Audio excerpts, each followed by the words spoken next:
Hi dears, welcome back to variety recipes. എല്ലാവരും സുഖമായിട്ടും സേഫായിട്ടിരിക്കുന്നു എന്ന് വിചാരിക്കുന്നു. ആരും പുറത്തു പോകാതെ വീട്ടിൽ തന്നെ നല്ല സേഫായിട്ടിരിക്കുക. കാരണം കോവിഡ് വളരെയധികം വ്യാപിച്ചുകൊണ്ടിരിക്കുന്ന സമയമാണിത്. അതുകൊണ്ട് എല്ലാവരും സേഫായിട്ട് വീട്ടിൽ തന്നെ ഇരിക്കുക.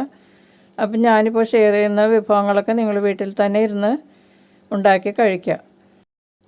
ഇന്ന് ഞാൻ ഷെയർ ചെയ്യാൻ പോകുന്നത് ഒരു സ്പെഷ്യൽ വിഭവമാണ്. നമ്മൾക്ക് നോമ്പ് തുറന്നതിന് ശേഷം നമുക്ക് മീലായിട്ട് ഉപയോഗിക്കാൻ പറ്റിയൊരു വിഭവമാണിത്. ഇത് കണ്ടാൽ നിങ്ങൾ കേക്കാണെന്ന് തോന്നും അല്ലേ? കേക്കാണെന്നല്ലേ വിചാരിച്ചിരിക്കുന്നത്? കേക്കല്ല കേട്ടോ, ഇത് ഒരു മീലാണ്, അല്ലെങ്കിൽ സ്നാക്കായിട്ട് ഉപയോഗിക്കാം. ഇഫ്താർ വിരുന്നിന് അടിപൊളിയാക്കി ഉപയോഗിക്കാൻ പറ്റിയൊരു വിഭവമാണ്. ഒരു കഷ്ണം നിന്നാൽ വയറ് നിറയും. അപ്പോൾ ഇതെങ്ങനെയാണ് ഉണ്ടാക്കുന്നതെന്ന് നമുക്ക് നോക്കാം. ഒരു ബൗളിലേക്ക് 1/3 കപ്പ് നേരിയ ചൂടുള്ള പാല് ചേർക്കുക. പിന്നെ ഇതിലേക്ക് 2 ടീസ്പൂൺ പഞ്ചസാര ചേർക്കുക. അതിനുശേഷം ഇതിലേക്ക് 1 ടീസ്പൂൺ ഇൻസ്റ്റൻറ്റ് ഈസ്റ്റ് ചേർത്ത് നന്നായിട്ടൊന്ന് മിക്സ് ചെയ്യുക. ഈസ്റ്റ് നന്നായിട്ട് ഇതിനകത്ത് മെൽറ്റാവുന്നത് വരെ നന്നായിട്ട് ഇളക്കി കൊടുത്ത് മിക്സ് ചെയ്തതിന് ശേഷം ഇതിലേക്ക് ടേസ്റ്റിനുള്ള ഉപ്പ് ചേർക്കുക. പിന്നെ ഇതിലേക്ക് 2 ടീസ്പൂൺ ഓയിൽ ചേർക്കുക. ഓയിൽ നിങ്ങൾക്ക് ഇഷ്ടമുള്ള ഓയിൽ ചേർക്കാം കേട്ടോ. റിഫൈൻഡ് ഓയിൽ, വെളിച്ചെണ്ണ അല്ലാത്ത ഏത് ഓയിൽ വേണമെങ്കിലും ചേർക്കാം. നമ്മൾ കുക്കിങ്ങിന് ഉപയോഗിക്കുന്ന ഓയിൽ. ഞാനിപ്പോൾ ഒലിവ് ഓയിലാണ് ഉപയോഗിച്ചിരിക്കുന്നത്. ഒലിവ് ഓയിൽ തന്നെ വേണമെന്ന് നിർബന്ധമൊന്നും ഇല്ല കേട്ടോ. എന്നിട്ട് ഇതിലേക്ക് 1 കപ്പ് മൈദ ചേർത്ത് നന്നായിട്ടൊന്ന് മിക്സ് ചെയ്യുക. സ്പൂൺ കൊണ്ട് നന്നായിട്ട് മിക്സ് ചെയ്തതിന് ശേഷം കൈ കൊണ്ട് നന്നായിട്ട് തേച്ച് കുഴച്ചെടുക്കുക. നന്നായിട്ട് ഒരു 5 മിനിറ്റൊക്കെ കുഴച്ചെടുത്താൽ നല്ല സ്മൂത്തായിട്ടുള്ള മാവ് നമുക്ക് കിട്ടും. അപ്പോൾ ഇതുപോലെ നന്നായിട്ട് തേച്ച് കുഴച്ചതിന് ശേഷം കുറച്ച് ഓയിൽ തടവി, എല്ലാ ഭാഗത്തും ഓയിൽ തടവിയിട്ട് കവർ ചെയ്ത് 1 മണിക്കൂർ റെസ്റ്റ് ചെയ്യാൻ വയ്ക്കുക. 1 മണിക്കൂർ നമുക്കിത് റെസ്റ്റ് ചെയ്യാൻ വെച്ചിട്ട് നമുക്കിതിൻ്റെ ഫില്ലിങ് റെഡിയാക്കാം.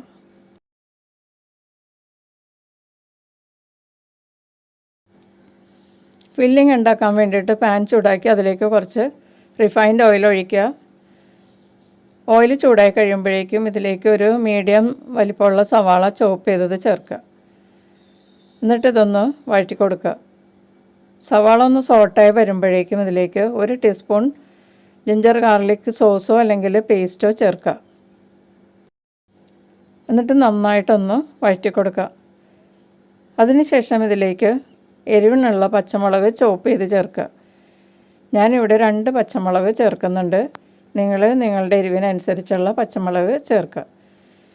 പിന്നെ ഇതിലേക്ക് ഒരു ചെറിയ തക്കാളി പൊടിയായിട്ട് അരിഞ്ഞത് ചേർത്തിട്ട് നന്നായിട്ടൊന്ന് വഴറ്റി കൊടുക്കുക. അതിനുശേഷം ഇതിലേക്ക് പൊടികൾ ചേർക്കുക. 1/4 ടീസ്പൂൺ മഞ്ഞൾപ്പൊടി, 1 ടീസ്പൂൺ തരിയായി പൊടിച്ച റെഡ് ചില്ലി പൗഡർ ചേർക്കുക. പൗഡേർഡ് അല്ല കേട്ടോ, തരിയായി പൊടിച്ച റെഡ് ചില്ലിയാണ്. പിന്നെ ഇതിലേക്ക് 2 മുട്ട ഞാൻ പൊട്ടിച്ചൊരു ബൗളിലെടുത്തിട്ടുണ്ട്. അതിലേക്ക് മുട്ടയ്ക്ക് വേണ്ട ഉപ്പും കൂടി ചേർത്തിട്ട് നന്നായിട്ട് ബീറ്റ് ചെയ്തിട്ട് ഈ മസാലയിലേക്ക് ചേർക്കുക. അപ്പോൾ മുട്ടയുടെ ബാറ്റർ ഒഴിച്ചതിന് ശേഷം നന്നായിട്ട് ഒന്ന് മിക്സ് ചെയ്ത് കൊടുക്കുക. ഈ മസാലയുമായിട്ട് നന്നായിട്ട് ഇളക്കി അതിലെ വെള്ളമൊക്കെ വറ്റി നന്നായിട്ട് കുക്കാകുന്നത് വരെ വഴറ്റി കൊടുക്കുക. മുട്ടയൊക്കെ നന്നായിട്ട് കുക്കായിട്ടുണ്ടാവണം കേട്ടോ. അതിനുശേഷം ഒരു ചെറിയ പൊട്ടാറ്റോ ഗ്രേറ്റ് ചെയ്തത് വെള്ളത്തിലിട്ട് അതിൻ്റെ സ്റ്റാർച്ചൊക്കെ ഒന്ന് കളഞ്ഞിട്ട് നന്നായിട്ട് പിഴിഞ്ഞ് ഈ മസാലയിലേക്ക് ചേർത്തിട്ട് 2 മിനിറ്റ് ഒന്ന് വഴറ്റി കൊടുത്ത് കുക്ക് ചെയ്യുക. അപ്പോൾ പൊട്ടാറ്റോയൊക്കെ ഇപ്പോൾ ഏകദേശം കുക്കായിട്ടുണ്ട്. ഇനി ഇതിലേക്ക് ഒരു മീഡിയം വലിപ്പത്തിലുള്ള ക്യാരറ്റ് ഗ്രേറ്റ് ചെയ്തത് ചേർക്കുക. എന്നിട്ട് ഇതിലേക്ക് ആവശ്യമുള്ള ഉപ്പും കൂടി ചേർക്കുക. ഈ മസാലയ്ക്ക് ആവശ്യമുള്ള ഉപ്പ് കുറച്ച് ചേർത്താൽ മതിയാവും. നമ്മൾ ചീസ് ഇതിനകത്ത് ചേർത്തിട്ടാണ് സ്റ്റഫ് ചെയ്യുന്നത്. അപ്പോൾ ചീസിന് ഉപ്പുള്ളത് കൊണ്ട് കൂടുതൽ ഉപ്പായി പോകാതെ ഇരിക്കാൻ വേണ്ടിയിട്ട് നമ്മൾ വളരെ കുറച്ച് ഉപ്പ് ഇതിൽ ചേർത്താൽ മതിയാകും. അതിനുശേഷം ഇതിലേക്ക് ഒരു ടീസ്പൂൺ അല്ലെങ്കിൽ 1.25 ടീസ്പൂൺ പെപ്പർ പൗഡർ ചേർക്കുക. നിങ്ങളുടെ എരിവിനനുസരിച്ചുള്ള പെപ്പർ പൗഡർ നിങ്ങൾ ചേർക്കുക കേട്ടോ. പിന്നെ ഇതിലേക്ക് 1 ടീസ്പൂൺ കോൺഫ്ലവർ 1/4 കപ്പ് വെള്ളത്തിൽ കലക്കി ഇതിലേക്ക് മിക്സ് ചെയ്തിട്ട് നന്നായിട്ടൊന്ന് കുക്ക് ചെയ്യുക. ഇല്ല വെള്ളമൊക്കെ നന്നായിട്ട് വറ്റുന്നത് വരെ കുക്ക് ചെയ്തതിന് ശേഷം ഇതിലേക്ക് പൊടിയായി അരിഞ്ഞ കൊറിയാൻഡർ ലീവ്സ് ചേർക്കുക. കൊറിയാൻഡർ ലീവ്സ് ചേർത്തതിന് ശേഷം നന്നായിട്ട് മിക്സ് ചെയ്തിട്ട് നമുക്കിത് മാറ്റി വയ്ക്കാം. അപ്പോൾ നമ്മളുടെ ഫില്ലിങ്ങും റെഡി ആയിട്ടുണ്ട്. അപ്പോൾ നമ്മളുടെ മാവ് ഇപ്പോൾ 1 മണിക്കൂർ കഴിഞ്ഞിട്ടുണ്ട്. മാവും റെഡി ആയിട്ടിരിക്കുകയാണ്, നന്നായിട്ട് പൊങ്ങിയിട്ടുണ്ട്. ഇനി നമുക്ക് ഈ മാവ് എടുത്തിട്ട് അതിൻ്റെ എയറൊക്കെ കളഞ്ഞതിന് ശേഷം നമുക്ക് ഇത് ഒരു പലകയിലേക്ക് മാറ്റിയിട്ട് കൈകൊണ്ട് ഒന്ന് പതുക്കെ ഉരുട്ടി കൊടുത്തിട്ട് 2 ഈക്വൽ ഉരുളകളാക്കി മാറ്റുക. അതിനുശേഷം ഓരോ ഉരുളയും നമുക്ക് പരത്തിയെടുക്കണം. അപ്പോൾ നമുക്ക് ഈ ഉരുളയിൽ നിന്ന് ഒരെണ്ണം എടുത്തിട്ട് നമുക്കിത് ഒന്ന് പരത്തിയെടുക്കാം. കൈകൊണ്ട് ആദ്യം ഒന്ന് പരത്തുകയാണെങ്കിൽ നല്ല റൗണ്ടിൽ നമുക്ക് പരത്തിയെടുക്കാൻ പറ്റും. അപ്പോൾ ഞാൻ ഒരു റോളർ ഉപയോഗിച്ചാണ് പരത്താൻ പോകുന്നത്. എന്നിട്ട് നന്നായിട്ട് നല്ല റൗണ്ടിൽ പരത്തിയെടുക്കുക.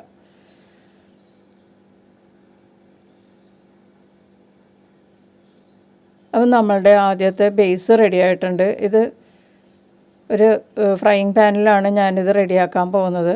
അപ്പോൾ ഞാൻ ഫ്രൈയിങ് പാനിൽ കുറച്ച് എണ്ണ തടവിയിട്ട് അതിൻ്റെ പുറത്തേക്ക് നമുക്ക് ഈ പരത്തിയത് എടുത്ത് വയ്ക്കാം. ഇതാണ് ബേസ്. നമുക്കിതുപോലെ തന്നെ മറ്റേതും പരത്തിയെടുക്കണം. അതിന് ശേഷമാണ് നമ്മൾ ഫില്ലിങ് വെക്കാൻ പോകുന്നത്. അപ്പോൾ നമുക്ക് മറ്റേതും കൂടി പരത്തിയെടുക്കാം. അപ്പോൾ ഇതുപോലെ നമ്മൾ ആദ്യം തന്നെ റൗണ്ടിൽ പരത്തി വെച്ചതിന് ശേഷം റോളർ ഉപയോഗിച്ച് പരത്തുകയാണെങ്കിൽ നമുക്ക് റൗണ്ടിൽ പരത്തിയെടുക്കാൻ പറ്റും. അപ്പോൾ ഇത് സെക്കൻഡ് വണ്ണം റെഡി ആയിട്ടുണ്ട്. നമുക്കിനി സ്റ്റഫ് ചെയ്യാം. ഇത് മാറ്റി വെച്ചിട്ട് നമ്മളുടെ ഫില്ലിങ് എടുത്തിട്ട് ഇതിൻ്റെ പകുതി ഫില്ലിങ് ആദ്യം തന്നെ ഇട്ട് കൊടുക്കാം. എന്നിട്ട് നന്നായിട്ട് ലെവൽ ചെയ്യുക. പകുതി മാറ്റി വയ്ക്കാം. ഇനി ഇതിൻ്റെ മുകളിലോട്ട് ഞാൻ ചീസാണ് ചേർക്കുന്നത്. മോസറല്ല ചീസാണ് ഞാനിതെടുത്തത്. ഇത് ഗ്രേറ്റ് ചെയ്തെടുത്തതാണ്. ഇത് ഇതിൻ്റെ പുറത്തേക്ക് നല്ല ലെവലാക്കി ഇട്ട് കൊടുക്കുക. നിങ്ങൾക്ക് ഇഷ്ടമുള്ള ചീസ് ഉപയോഗിക്കാം കേട്ടോ. എന്നിട്ട് ഇതിൻ്റെ പുറത്തേക്ക് ബാക്കിയുള്ള ഫില്ലിങ്ങും കൂടി ഇട്ട് കൊടുക്കുക. ഫില്ലിംഗ് എല്ലാം ഇട്ടതിന് ശേഷം നമ്മൾ അരികിൽ നിന്നുള്ളതൊക്കെ ഒരു സ്പൂൺ കൊണ്ട് വടിച്ച് ഉള്ളിലേക്ക് നീക്കി വയ്ക്കുക. കുറച്ച് ഗ്യാപ്പ് വേണം നമുക്കിത് കവർ ചെയ്യാനായിട്ട്. കുറച്ച് ഗ്യാപ്പ് ഇട്ടിട്ട് വേണം ഫില്ലിങ് വയ്ക്കാനായിട്ട്. അപ്പം നമ്മൾ പരത്തി വെച്ച മറ്റേതും കൂടി എടുത്ത് ഇതിൻ്റെ പുറത്തേക്ക് വെച്ചിട്ട് മുകളിലൊന്ന് പ്രസ് ചെയ്താൽ ഉള്ളിലുള്ള എയറൊക്കെ പുറത്തേക്ക് പോകും. അതിനുശേഷം അരികെ നന്നായിട്ടൊന്ന് പ്രസ് ചെയ്യുക. ഉണ്ട്, ഇതുപോലെ പ്രസ് ചെയ്തതിന് ശേഷം ഇതിൻ്റെ താഴത്തുനിന്ന് കുറേശ്ശെ എടുത്തിട്ട് കൈകൊണ്ട് മുകളിലോട്ട് പ്രസ് ചെയ്താൽ ഇതുപോലുള്ള ഡിസൈൻ കിട്ടും. കണ്ടോ, എന്ത് എളുപ്പത്തിൽ നമുക്കിത് ഡിസൈൻ ചെയ്യാം. ഇത് ചെയ്യാൻ ഇഷ്ടമില്ലാത്തവർക്ക് വെറുതെ ആണെങ്കിലും അരികിൽ പ്രസ് ചെയ്ത് സീൽ ചെയ്താൽ മതിയാകും. വെള്ളമൊന്നും തൊടേണ്ട ആവശ്യമൊന്നുമില്ല കേട്ടോ. നനച്ച് കൊടുക്കേണ്ട ആവശ്യമില്ല. പിന്നെ ഒട്ടിക്കാനുള്ള ബാറ്റർ അതൊന്നും വേണ്ട. വെറുതെ ഒന്ന് സിമ്പിളായിട്ട് പ്രസ് ചെയ്തിട്ട് നമുക്കിതുപോലെ ഡിസൈൻ ചെയ്താൽ മതിയാകും. എന്നിട്ടിത് കവർ ചെയ്ത് ഒരു അരമണിക്കൂർ നമുക്ക് റെസ്റ്റ് ചെയ്യാൻ വയ്ക്കാം. ഇപ്പോൾ അരമണിക്കൂർ കഴിഞ്ഞിട്ടുണ്ട്. നമ്മളുടെ ബണ്ണിൻ്റെ ബാറ്റർ ഒന്നുകൂടി നന്നായിട്ട് പൊങ്ങിയിട്ടുണ്ട്. ഇനി നമുക്കിത് ബേക്കിംഗ് ചെയ്യാൻ വെക്കാം. ഞാനിവിടെ ഒരു ദോശ തവയാണ് ചൂടാക്കി വെച്ചിരിക്കുന്നത്. അതിൻ്റെ പുറത്തേക്ക് ഈ ഫ്രൈയിങ് പാൻ വയ്ക്കുക. നമ്മളുടെ ബണ്ണ് വെച്ചിരിക്കുന്ന ഫ്രൈയിങ് പാൻ വെച്ചിട്ട് മൂടി വെച്ചിട്ട് ഒരു 10 മിനിറ്റ് ലോ ഫ്ലെയിമിൽ കുക്ക് ചെയ്യാം. 10 മിനിറ്റ് കഴിയുമ്പോൾ ഇത് റെഡിയാകും. ഇപ്പോൾ 10 മിനിറ്റ് ആകാറായിട്ടുണ്ട്. അപ്പോൾ നമുക്ക് ഇത് തിരിച്ചിടണം. തിരിച്ചിട്ട് മറ്റേ ഭാഗം കൂടി മുരിക്കണം. അതിന് വേണ്ടി ഒരു പ്ലേറ്റിൽ കുറച്ച് എണ്ണ തടവിയിട്ട് നമുക്കിത് മറിച്ചെടുക്കാം. അപ്പോൾ എണ്ണ തടവിയ പ്ലേറ്റ് ഈ പാനിൻ്റെ പുറത്തേക്ക് വെച്ചിട്ട് ഒന്ന് തിരിച്ചെടുക്കാം. ഇതുപോലെ വളരെ ശ്രദ്ധിച്ച് വേണം കേട്ടോ. പരിചയമില്ലാത്തവർ ചെയ്താൽ താഴെ കിടക്കും. അപ്പോൾ ഒന്ന് ശ്രദ്ധിച്ചിട്ട് വേണം ഇത് മറിച്ചെടുക്കാനായിട്ട്. ഇപ്പം നമ്മളുടെ താഴത്തെ ഭാഗം ഏകദേശം നന്നായിട്ട് റെഡി ആയിട്ടുണ്ട്. നമുക്കിത് പാനിലേക്ക് തന്നെ തിരിച്ചിട്ട് കൊടുക്കാം. നമുക്ക് താഴത്തെ ഭാഗം കുറച്ചുകൂടി ഡാർക്ക് ആകണമെന്നുണ്ടെങ്കിൽ ഒരു 12 മിനിറ്റ് ബേക്ക് ചെയ്താൽ മതിയാവും. അപ്പം നമുക്കിത് മൂടി വെച്ചിട്ട് ഒരു 12 മിനിറ്റ് ബേക്ക് ചെയ്യാം. അപ്പോൾ മറ്റേ ഭാഗം കുറച്ച് കൂടി ഡാർക്കായിട്ട് കിട്ടും. അപ്പോൾ നമുക്കിത് 12 മിനിറ്റ് ബേക്ക് ചെയ്യാം. ഇപ്പോൾ ഒരു 12 മിനിറ്റ് ആയിട്ടുണ്ട്. നമുക്കിത് പാനിൽ നിന്ന് എടുക്കാം. സെയിം പ്ലേറ്റ് തന്നെയാണ് ഞാൻ ഉപയോഗിക്കുന്നത്. അതിങ്ങനെ ഫ്രൈങ് പാനിൽ വെച്ചിട്ട് നമുക്കിത് മറിച്ചിട്ട് എടുക്കാം. വാവ്, നല്ല കറക്റ്റ് കളറായിട്ടുണ്ട്. കേക്കാണെന്നേ തോന്നുള്ളൂ ഇല്ലേ? കേക്ക് മുരിഞ്ഞിരിക്കുന്നത് പോലെയാണ് കാണുന്നത്. വളരെ നല്ല കളറാണ്. നമ്മൾ കരിഞ്ഞൊന്നും പോയിട്ടില്ല. അപ്പോൾ ആകെ 22 മിനിറ്റ് കൊണ്ടാണ് നമ്മൾ ഈ ബണ്ണുണ്ടാക്കിയത്. വളരെ ഡെലീഷ്യസ് ആയിട്ടുള്ളൊരു ബണ്ണാണ് കേട്ടോ ഇത്. നമുക്കിതൊന്ന് കട്ട് ചെയ്യാം. നന്നായിട്ട് ആറിയതിന് ശേഷം കട്ട് ചെയ്യുന്നതാണ് നല്ലത്. ഇതിപ്പോൾ ശരിക്കും ആറിയിട്ടൊന്നുമില്ല. അപ്പോൾ അതുകൊണ്ട് മിക്കവാറും ഇതിൻ്റെ ഉള്ളിലുള്ളത് അടന്ന് വീഴും. ഇതൊരു പീസ് കഴിച്ചാൽ വയറ് നിറയും. അത്രയും വലിയ പീസിൻ്റെ ആവശ്യമില്ല കേട്ടോ.